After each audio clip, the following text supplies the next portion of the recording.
Europe's historic cities were once tranquil havens of culture, art, and community. But today, they're cracking under the weight of relentless tourism. From Venice's sinking canals to Barcelona's vanishing neighborhoods, the surge of visitors is turning once beautiful cities into overcrowded, polluted shadows of their former selves. Overtourism is pushing cities to the brink, with governments scrambling to fight back using strict measures like taxes and visitor limits. In today's video, we'll explore 10 European cities overwhelmed by tourists, the problems they face, and what's being done to manage the chaos. Please subscribe and help us in continuing to create more content. Let's dive in. First up, Venice, a city built on water. Venice receives over 30 million visitors annually while hosting fewer than 50,000 residents. Tourists are drawn by the canals, St. Mark's Basilica, and iconic gondola rides. However, the city suffers from overcrowding, environmental degradation, and rising living costs. To address this, Venice has introduced a €5 daily entry fee for day trippers that is already in effect. Cruise ship traffic has been severely restricted, with large ships now rerouted to outlying ports. These measures aim to reduce visitor numbers and generate funds for preservation. Now let's talk about Santorini, a breathtaking island sculpted by volcanic eruptions, its iconic whitewashed houses clinging to cliffs overlooking the Aegean Sea. Santorini's 2 million annual visitors overwhelm its small population of just 15,000 residents. Overcrowded streets, strained water resources, and increased waste are major issues. The island has capped daily cruise ship passengers at 8,000 and introduced higher ferry taxes. Hotels now pay a nightly tourism fee of up to €4 per room, depending on their star rating, to help fund local infrastructure.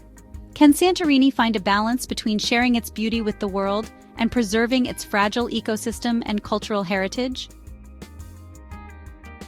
Next in line is Paris, the City of Lights, a beacon of romance, culture, and haute couture. But even this iconic city is not immune to the pressures of over-tourism. Paris, with over 30 million annual visitors, faces long lines, packed public transport, and higher rents. Tourists flock to landmarks like the Eiffel Tower and Notre Dame, often leaving behind litter and noise. In response, Paris has increased its accommodation tax to €5 per person per night. The city is also exploring timed entry tickets for free attractions like the Sacré-Cœur to better control crowds. Can Paris retain its magic while managing the expectations of millions of visitors? Let's move on to Amsterdam, a city of canals and bicycles renowned for its liberal attitudes and artistic heritage. Amsterdam, with 20 million visitors annually, has been hit hard by over-tourism. The red light district has seen unruly behavior, and rising housing costs are forcing locals out. To counteract this, the city has raised its tourist tax to €7 per person per night, one of the highest in Europe. Amsterdam also banned guided tours in the red light district and is restricting large tour buses from entering the city center. Can Amsterdam shed its image as a party destination and showcase its rich cultural tapestry? Up next, we have Barcelona, a vibrant tapestry of Gaudi's architecture, sun-drenched beaches, and a buzzing culinary scene. Barcelona hosts 12 million tourists annually, and locals are struggling with noise, overcrowding, and unaffordable housing due to short-term rentals. To combat over-tourism, the city has implemented a tourist tax ranging from €1.75 to €3.50 per night, depending on the type of accommodation. Barcelona has also capped the number of new hotel licenses in the city center and levied fines of up to €60,000 on illegal Airbnb listings. Can Barcelona find a balance between welcoming the world and protecting what makes it so special? Coming up next, Prague, the Golden City, a fairy tale landscape of medieval architecture, cobblestone streets, and a rich history. Prague hosts 8 million visitors annually, and its narrow streets can't accommodate the constant crowds. Noise and drunk tourists have become major complaints for locals. The city has banned segways in the historic center and raised its tourist tax to €2 per person per night. Alcohol is now prohibited in public areas after 10 p.m. in an effort to improve the quality of life for residents. Can Prague find a way to manage its popularity while preserving its unique charm and character? On to our next destination, Reykjavik, the world's northernmost capital, a city where vibrant culture meets breathtaking natural beauty. Iceland's 2 million annual visitors are putting its pristine landscapes under immense pressure. Fragile ecosystems and small towns are struggling to keep up with the influx. To protect natural sites, Iceland has introduced a nature pass that charges tourists €10 per visit to popular locations like Thingvellir National Park. Tourist taxes on accommodation have also increased to €4 per person per night.